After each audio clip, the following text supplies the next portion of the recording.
Welcome to my step-by-step guide on building an OpenAI app in Swift. In today's lesson, we're starting completely from scratch and we're going to build a terminal-based app in Xcode. So I'll show you how to integrate the OpenAI APIs into your Swift project to identify objects and images. So if you're ready to merge the powerful AI with Swift, let's dive right in. Taking a look at what we have here, I've got some spider photos, and my only goal is to try and identify these. Now, these are not all the best photos, and one of the things that I'm working on is trying to capture better macro shots, but I'm not there yet. So these are kind of the input images that I have. If you have any spiders in your home, see if you can take some photos. It's actually really hard to get high quality photos, and I've got an iPhone 15 Pro Max, so I should have a pretty good macro lens. Now, when you're taking the photos, the macro lens is going to be, I think it's that wide angle lens. It should be the topmost corner, depending on your model. Now, if you've got a non Pro Max, I don't know exactly where your best lens is. And so you're just going to want to try and line up a shot using this edge. So whatever you're trying to focus on, focus right in front, and you should be able to get better clarity. This does mean you're going to have to get pretty close to the spider. So if you're taking a photo of a spider or an insect and you want to identify it, then you just got to get in there and hopefully it's not a jumping spider and it won't bite you. But I don't think jumping spiders really bite. So um, yeah. See if you can get some photos. So what I have here is I've got a terminal-based app, and so I can just run this with these different input images. So I can say Swift main one.jpg. What it's going to do is going to do that open API request, and then it's going to say this is a cobweb spider of the genus Stetatoda, often known as false widows. They are not dangerous to humans, though they can bite if threatened. Their bites are generally mild and less severe than those of true widow spiders. If you have concerns, always consult a pest expert or professional. Okay. I don't know what this is, so let's see what it's telling us about. I mean, that looks pretty similar to whatever that is. Um, so I think it actually did a pretty good job of trying to identify least high level, like what this is. That looked really similar. I've never seen a spider like this in my home. So I was curious as to what this is. And then I have this one. So we can run this one through the API. And I'll have all the source code and including some of these images so that you can just run this. And so what I'm doing is I'm hitting OpenAI's API. This one calls it a daddy longlegs. I don't know if that's technically correct. Um, but that does look a lot like it. I guess maybe I just call it the wrong thing because I've always assumed the other spider was a daddy long legs, which technically isn't a spider. Um,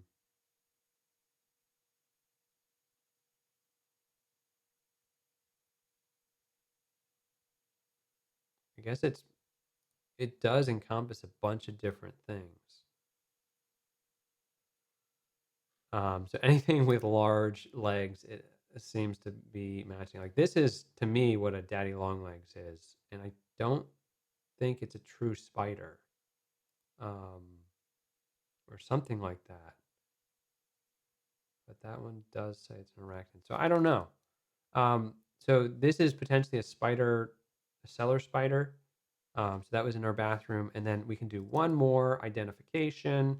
And that's going to be the third one. Now, this one, I'm pretty sure I know what this is, but I don't think the quality of photo is good enough. And so that's one of the issues that you're going to have anytime you're doing something like this. So this one, it can't identify. So it says the image shows a small spider. Well, I can't identify the exact species from your image.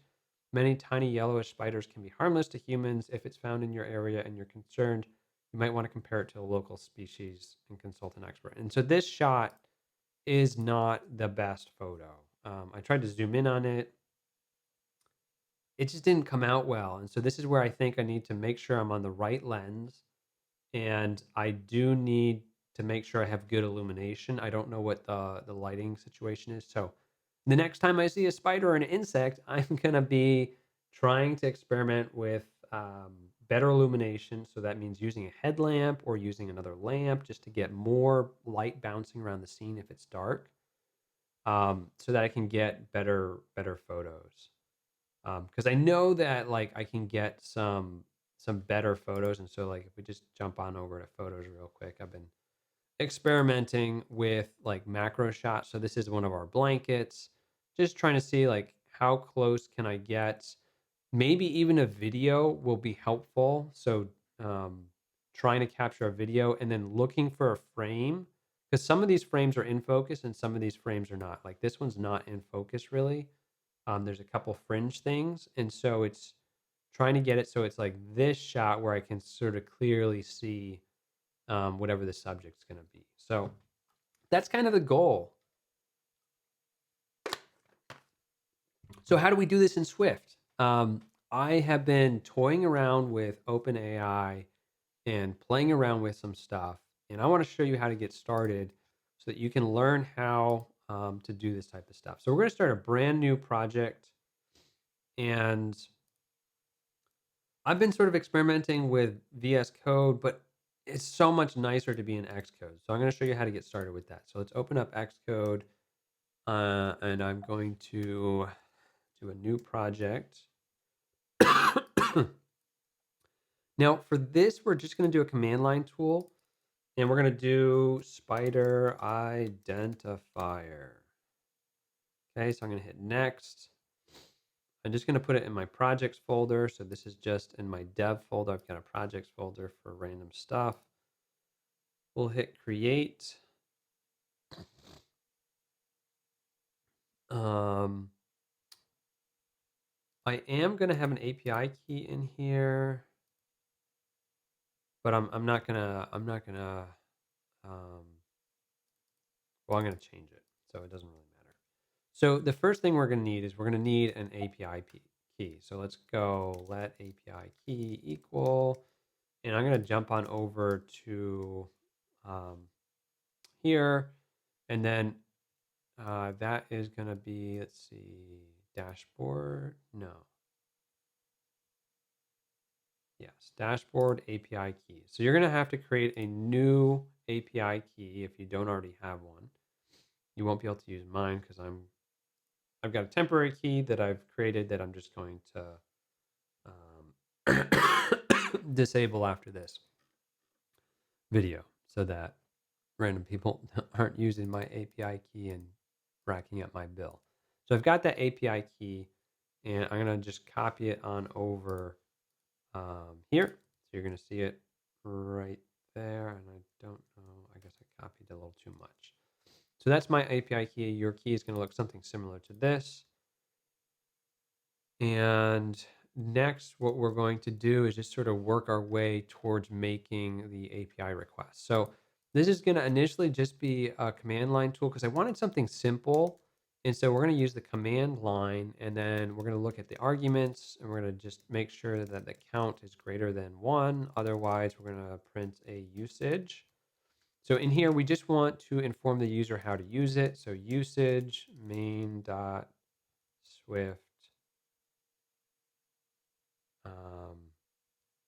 And then we're going to have our image path as a parameter. After we do that, we'll just exit with code 1, and that will exit the application. So let's test this out. So how do I test this out? I need to show this in Finder. That's going to be right here. I'm going to go into my terminal, and oh, it looks like I already created a folder, but we're gonna switch into this newly created folder. So I'm gonna type cd, and then I'm gonna just drag this file over, and then I'm gonna get rid of the file name, and that's gonna get me into the folder. So now I can write swift main.swift, and that's gonna execute my Swift program. So this is kind of how I want to run it, and I want to pass it something like 1.jpg. and then it should do something. Now, in this case, it's not doing anything because I'm not doing anything with command line arguments yet. But let's copy in some images. So I'm just going to drag these on over. I'll have all of these and I'll finish so that we have these images to work with. So we've got that image, and that image. Okay, if I type ls, we should see these images. So now actually, if I run this command, it would be referring to a valid JPEG image. Okay, so that's the first step. Let's grab that image path. So we'll say let image, we'll just make this take up full area, path equals our command line dot arguments, and then we're going to go for that first one. So we basically protected ourselves from an index out of bounds with this condition here. We're grabbing that path. Let's just print that out just as a sanity check. You can get rid of this later, but as you're developing something on the fly, it's super helpful to do something like that. Now, if I try to run this from Xcode, you're going to see that it is going to complain about our path. So if I want to test this from Xcode, we have to go up top and then edit the scheme, and we have to give it an argument on launch, and we're going to give it one.jpg. Enter, close that. Again, I'll do Command Shift comma. We'll open this up. We are on the Run tab, and we did an argument in this panel, and then one.jpg. So doing that, and if I run this from Xcode, we'll see that it's going to spit out that one argument. So that's working, which is great. So now I have the ability to run it from here, or I have the ability to run it directly from Xcode using that custom scheme. Okay, so with that, we need to convert this image to base 64 in order to work with the API. So I am going to get a base 64 image of this, and we're going to try and encode image and then image path, and we're going to pass in the image path. So this is a function that we're going to write. Function encode image path. Just takes a string. It's going to return a string. And I think we're going to make it throws. So if it does fail, then we're going to have that fail. So this one's pretty straightforward. We are going to leverage the data with contents of URL. And then there is a base 64 encoded string that we can get out of it. So we're going to say image data, and now we're going to load up the file. So we're going to do try, and then there's this data with contents of, and we just need this first option, and we're going to pass it a URL. We're going to do a file URL, if I can type, with path, and we're going to pass in that image path. So ideally, it's a local image, and then we're going to return image data dot, and then you'll see that there is a base 64 encoded string. Great, that's exactly what we need. So we're basically loading this data from disk, and then we're going to convert it into a base 64 encoded format. So to see if that's working, we can print out base 64 image. Go ahead and run this from Xcode with Command R, and we get, it could not open the file. Now, running from Xcode is actually a little bit tricky because it's not actually loading it from where we would expect. Let's try it on the terminal first. So I'm going to do swift main.swift one.jpg, and you're going to see that that worked. So that was able to load the file because it's in place. The problem with Xcode is this has a build directory. We have to go to File and then Project Settings, and we're going to look for the derived data folder. We go to that, and then in here, we've got our app called Spider Identifier. So we're going to look for this, go there. This is our build output from Xcode. We go into the build, go into products, debug, and we're going to see that we have our function here. We can go ahead, click on it, run, and it's going to give us that usage statement. So it's going to run, and then it's going to finish. So that failed because there's no images next to it. So to get the images next to it, we added them to the project, but we need, since this is a terminal-based application, we need to go to build phases. So select the project build phases. Then we're going to drop down to copy files, and we're going to do the products directory. This copy only when installing. There is no install step for this, so that's never going to execute. So I'm going to uncheck that. And then we're going to select all three of these and then hit add. So you should see those images. Alternatively, you can drag and drop them to this location. Now, this is when we build, it's going to copy them. And now it should do something different. Let's see what's here. Okay, it doesn't look like it actually copied them. Let's clean it, and oh, there's a subpath here. We do not want this. So get rid of that subpath. Did it make a folder for us? Yeah, it did make that folder. So you can see that for whatever reason it inserted that folder path. That's not what we wanted. So I'll just delete that. We'll stop this. And I don't know if I have to change this to get this to rebuild. Let's run it one more time. There, I think I saw them copy next to our executable and what?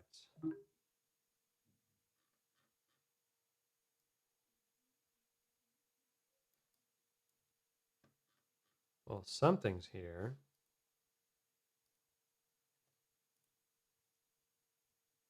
Just delete that. Command Shift K. Run it one more time. We're going to see it's going to copy everything over. And I can't tell if our output is buggy. It like is not. There's something here, but it's not displaying like we expect. If I run this one again, that one's definitely working, and I can switch it to the 2, and you'll see that that one's also working. So,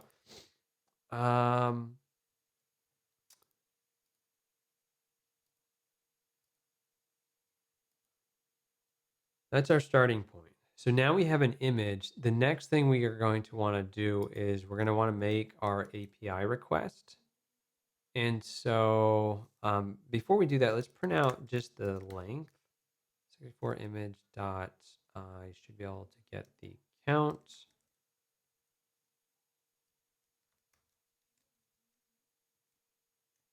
Let's just throw this in here, run it, see if we get any other output.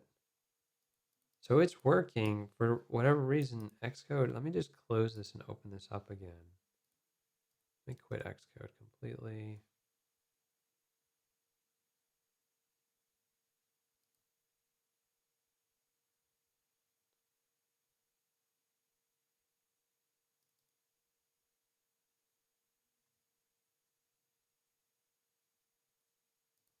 Okay.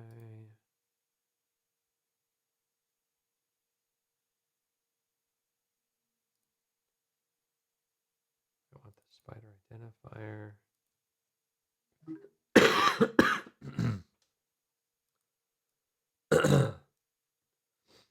something something about that doesn't want to display in Xcode. I don't know if it's too big, but it is trying to print it out. We could try one more thing of like wrapping this up. Image.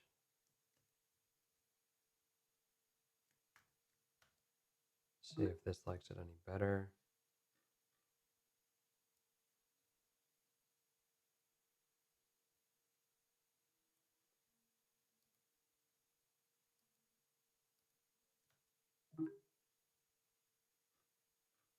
Not exactly sure why that's the case. It just doesn't want to print out something so big in Xcode, which is super odd. Normally I don't have this issue. We're going to continue on because that doesn't really matter. So we know what the length is going to be. So that's 298,000 characters representing. You can see it's pretty hefty to print out an image. So we don't want to keep printing it out. So we're going to just take that out of the output. That doesn't really matter. Okay, so our next strategy is to actually make the API request. So we're going to create a function down here, and it's going to be make API request, and that's going to take our base 64 image, which is a string, and then it is going to throws and return a. Actually, what is it going to do? There's no return, and it's just going to be async. So let's go with that.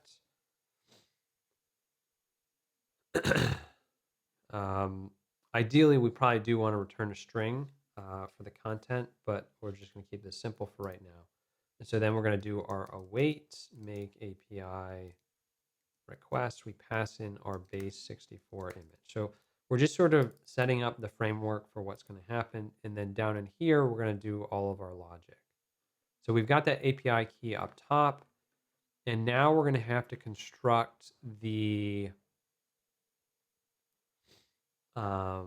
URL and everything. So to work with this, the API that we're going to be using is the V1 chat completions. And so coming back over here, um,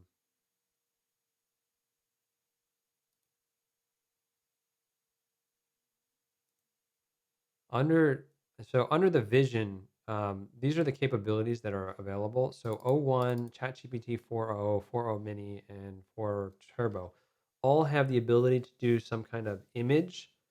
So far, I've worked with both the Mini and the 4. 4 seems to be better than the Mini, but it's going to cost more from an API standpoint. So you're going to have to sort of see which ones are going to work well. And I think we have to get some better images to know for sure which one's going to be best. So here you can see the structure of what it takes to get this to work. And we can test this on our command line. So I already have the OpenAPI key in my ZSH file. So I could just copy this, I think. And if we run this, is that going to like us? What was that? Did I have something on the terminal? Okay.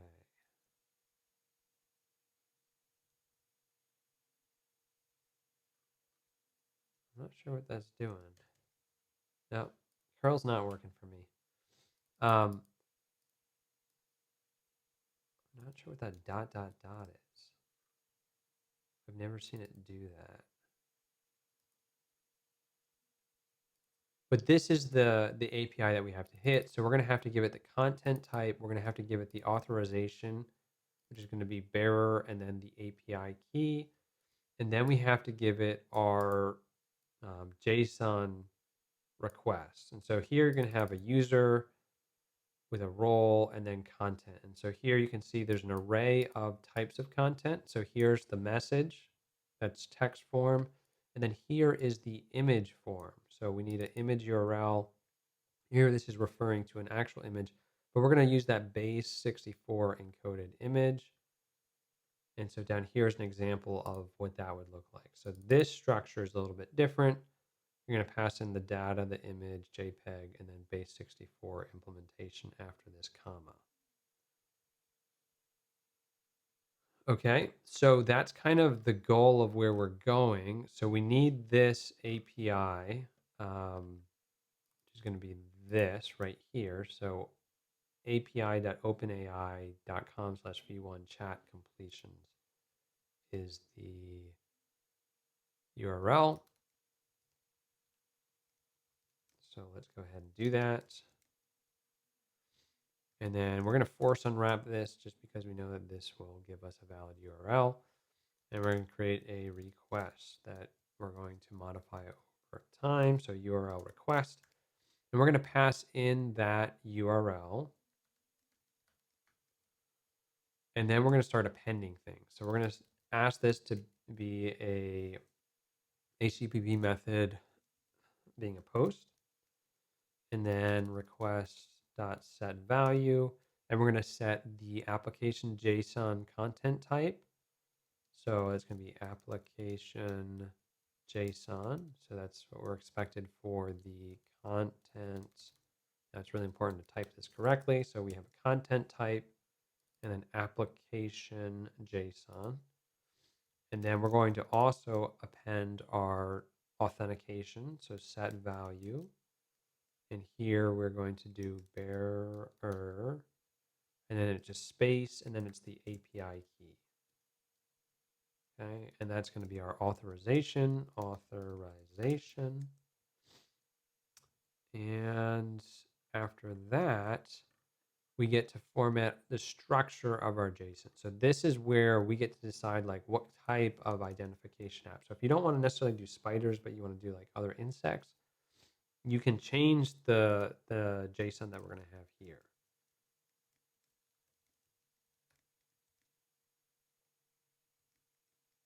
Okay, so in Swift, when we're doing dictionaries, this mixed me up because I've been doing a lot of JavaScript recently. We use the square bracket rather than the curly bracket. Um, so let's go in and customize this. We're going to need the model. In the model here, I'm going to start with that GPT 4.0. Now, the other thing to keep in mind when we're working with this, there are certain tiers, and I forget how to get access to it.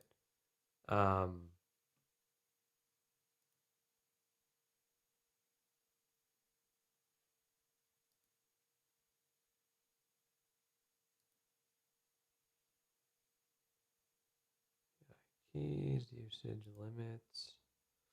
There are going to be token limits. If you do this wrong, you're not going to get responses because you're going to be over the limits. Right down here, increasing your limits. So I'm at tier 1.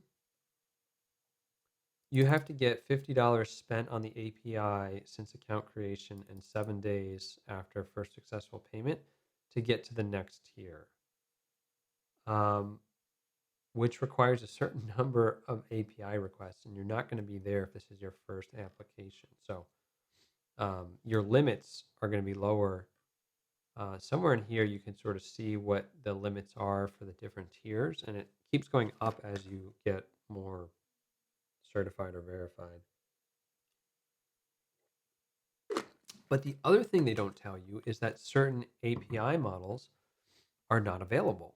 And this, a frustration of mine with playing around with this is you don't have access to all the models. I think these are the only models that I have access to. And that was not clear looking at the API. So keep that in mind. Okay, so we're going to select our model. I'm doing this one because it seems to be better. And then we're going to do the messages, and then we're going to have an array of other dictionary objects. And here, this is where we're going to specify the system role.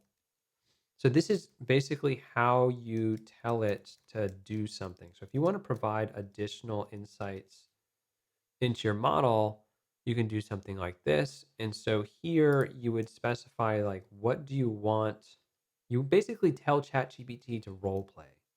So I'm going to say you are a spider expert with extensive knowledge of spider species, behavior, and morphology, whatever any of this means, right?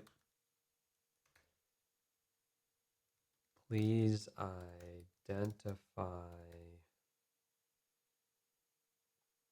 the specific species or spider by its name. We could do its common name and scientific name, and tell me if it is dangerous.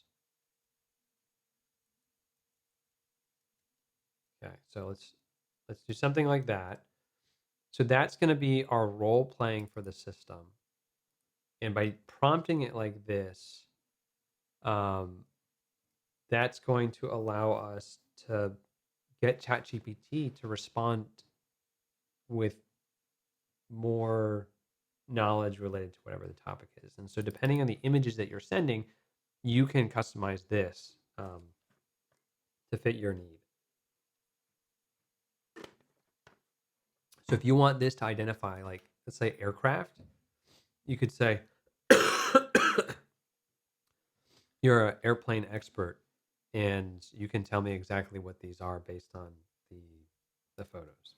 Okay, so that's our first message. The next one's going to be the user role, and here we're going to ask it for a specific what is in this image, given that context that we've just given it, and we're going to provide the image. Now, if you do this wrong, it goes over your limit. And so this is where I had to really figure this out, because I had it working in Python, but then it wasn't working in Swift. And then I realized that I had structured the message incorrectly.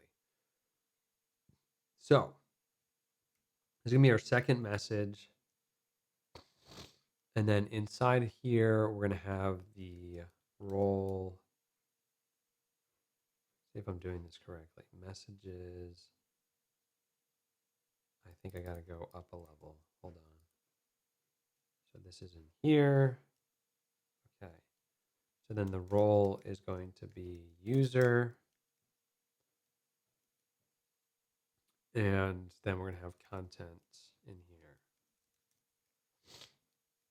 Now, I think there's multiple ways of sort of specifying this, but this is kind of the approach that I'm going to take. And so we're going to have an array of dictionaries. And so in here, we're going to have type.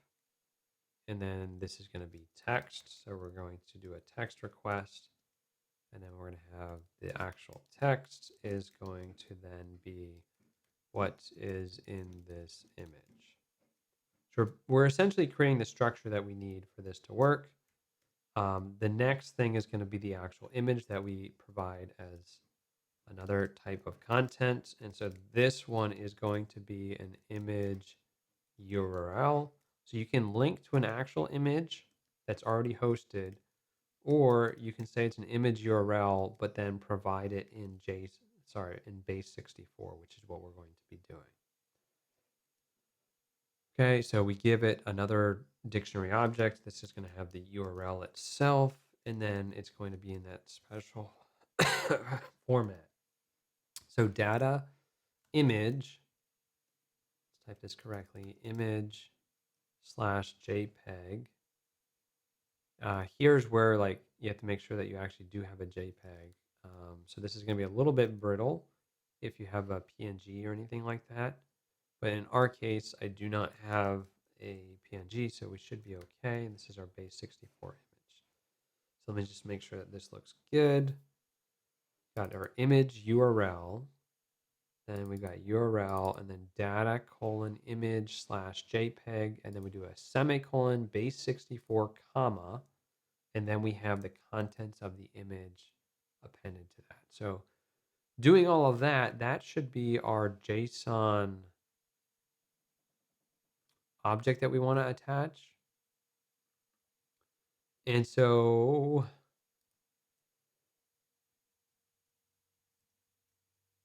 okay, so it's building. So that's our first starting point. Now what I'm going to do is I'm going to try and append it. So let's get the JSON data. So we're going to basically convert what we have here is a Swift sort of structure of dictionaries and arrays.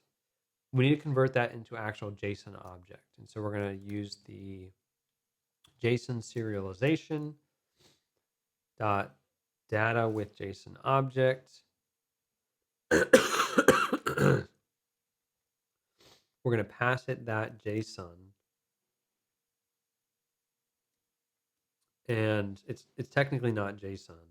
And then we're going to give it the writing options pretty printed. And that will give us the output. And then on our request, we are going to set the HTTP body to be this JSON data, because we've set up that we're passing it application JSON. So this gets added as our HTTP body. If we wanted to print this out, we could print this out. It's going to be pretty big, but we'll do that only if we need to. And then if we have any issues, we'll do our catch down here at the bottom, and we'll print error serializing the JSON.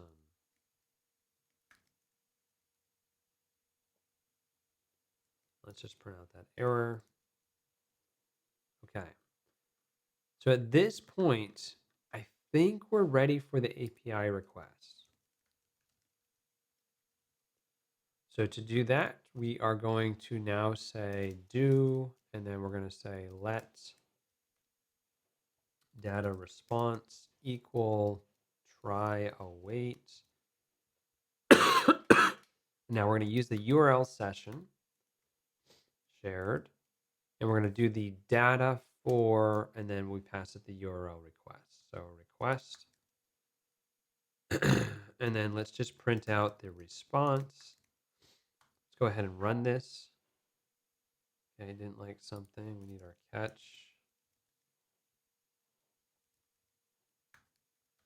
Error.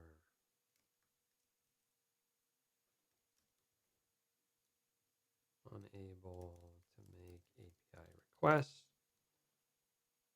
Pass in that error that gets caught if there's an issue. Okay, let's go ahead and run it. See what we get down here. Oh, we got something back. Excellent.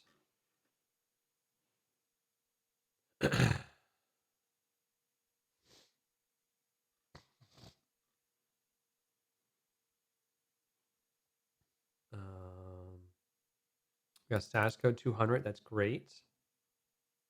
Okay, so I think this is working. So what we could do here is we could just make sure that we have a valid response code. Something as simple as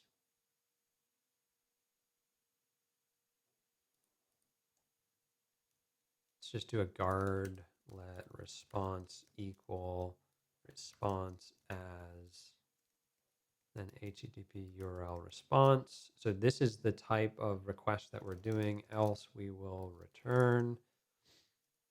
And we just want to print out, I'm just going to, as a sanity check, print out the response code. And that is the status code. So if we run this again, we actually don't need this. I'll stop it. Let's run it one more time. We're going to see that it is going to get a 200, which is all I wanted to verify. We could throw an error if that's not the case. And then next up, we need to actually look at our data. So let's print out our data.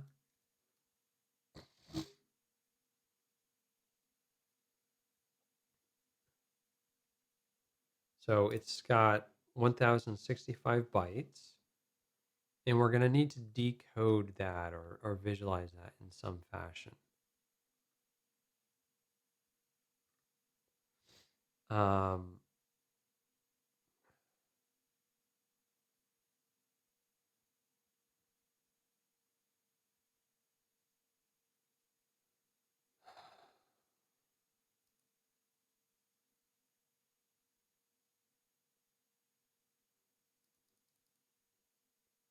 So since this is a complex query, and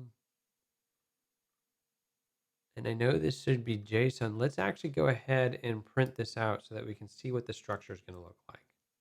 I'm going to show you how you can do that. So I'm going to get the current path from the file manager, and we're going to do the default and then the current directory path. So it's going to be where we're executing this.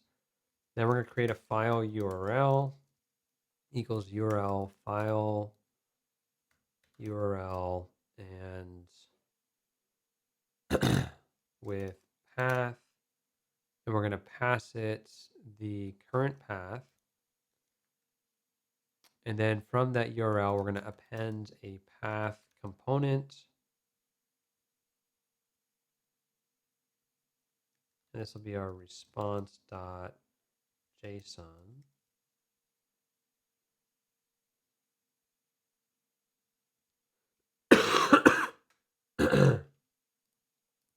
This is the wrong API. Appending path.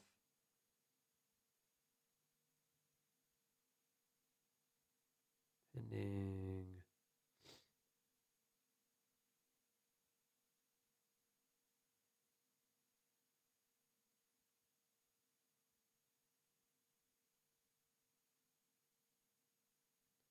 I know this one's deprecated, but we're going to try this one. So this is going to be just response.json. All we care about is getting a value back. And then with that, we should be able to print out this file URL. So we have a sanity check. And then I'm going to try and data.write to file URL. So what I'm doing is, and we can visualize this in the app a different way, but I know that I'm getting JSON back as the data here. And so I'm just going to write it to disk in the location. And did I type something incorrect? File URL with path.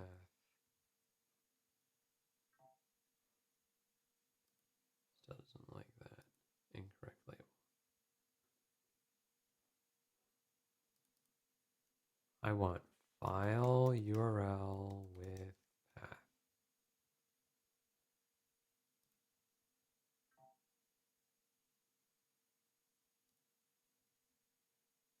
Okay. I typed the API wrong. It gave me the wrong suggestion there. Okay, so we're going to see that we're in the derived data, and we're going to see response.json is the file that we're expecting. And then over here, we now have that file.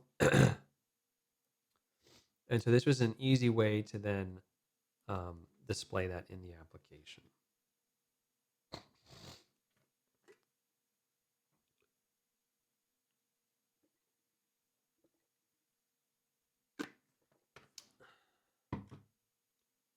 Okay, so we got our first response. And so the next thing is, how do we parse this and make it so that it's usable? To do that, we're going to use the decoding. I'm going to shift this around a little bit so that we can see this over on the left. And we're just going to come up with a structure that's going to make sense for what we need. So there's a lot of information here that we don't care about. So I'm going to create a structure for the API response. That's going to be a codable. And really the only thing we care about is the choices, which we'll see is right here. And that's an array of JSON objects. I want to convert into Swift. And so we'll do something like this.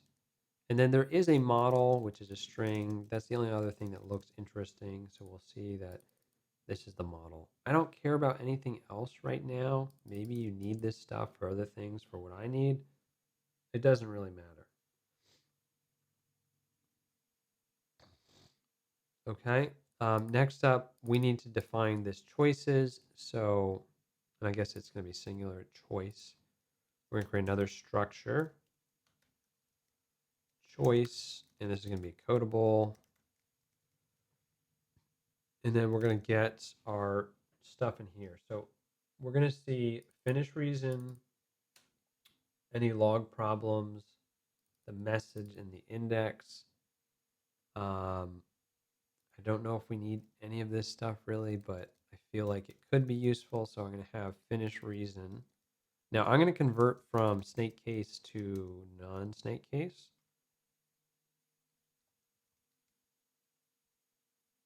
So we do have that index, which I think is going to be an integer.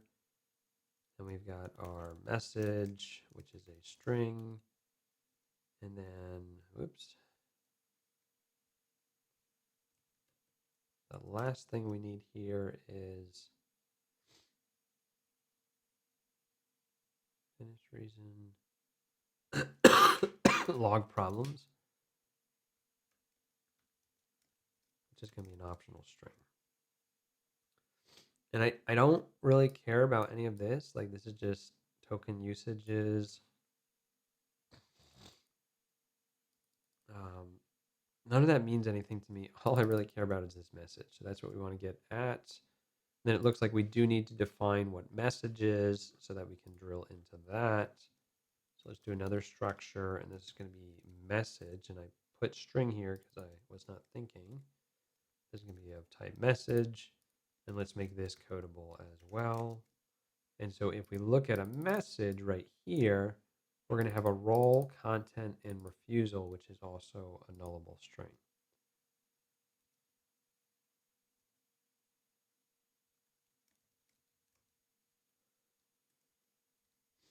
I don't know what other roles are available.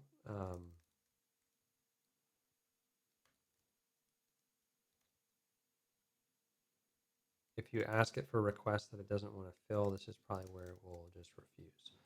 So this structure should allow us to get automatic codable or decodable conformance so that we can now take the data that we just wrote to disk and we can try and convert that using the JSON decoder.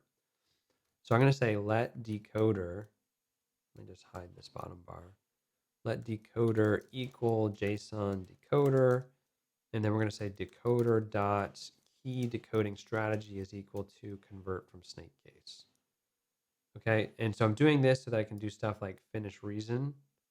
And that's the only one that I cared about, but there's other examples of snake case in here that I want it to decode and work properly.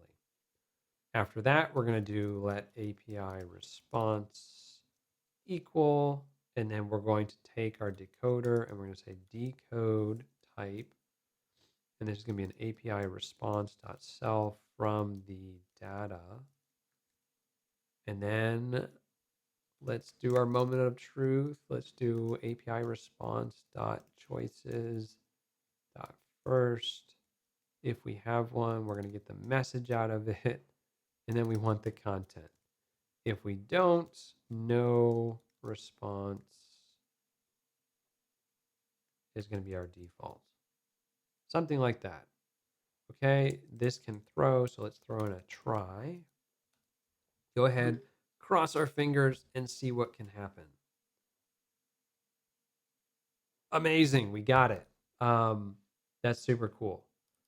We don't need to keep saving this to file, so this was just for debugging. So I'll just comment that out. Don't need to print any of that. That's all just sort of debugging, like, is this working or not? So now we have a way to get this, and now it's calling it a cobweb or a common house spider. Let's take a look at what those look like. Okay, so common house spider. I mean, maybe this is more general. That third image, I think, is a sac spider, but I don't have a very good photo there. Jumping spiders are kind of cute. I'm not going to lie. They move around really quick. So next time I have a spider in the house, I'm not going to kill it. I'm going to keep it as a pet so that I can take photos of it. All right, so that's it working from Xcode. That's development's so much nicer in Xcode. I was trying it in VS Code and it's not good. So how does one run this on the terminal? Well, we just run it like so. So Swift main.swift 1.jpg.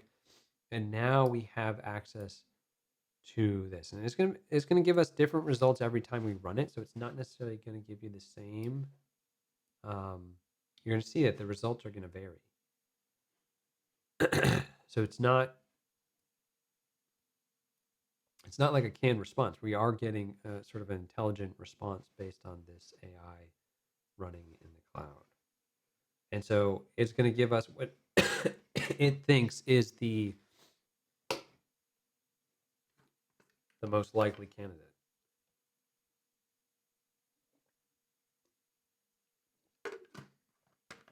Okay, so that was super fun. We have a